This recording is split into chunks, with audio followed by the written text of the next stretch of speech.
proloog on meil siis tehtud.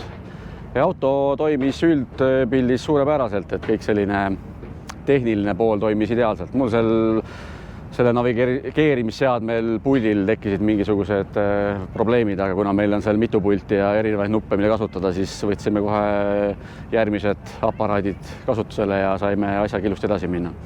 Ja katse oli üldpildis selline kiire rallikatse, oli ka vahepeal sellised aeglasemad lõike suurte kividega, aga sellist navigeerimist siin küll väga midagi olnud, et pigem, kes oli ütleme julgem ja rohkem õnne võib-olla kivide peal midagi mitte ära lõhkuda, siis need mehed, sellised kiired rallimehed võisid justkui eespool olla. Aga ei, katse oli tore ja tulemus oli ka meil suures pildis hea, et 22.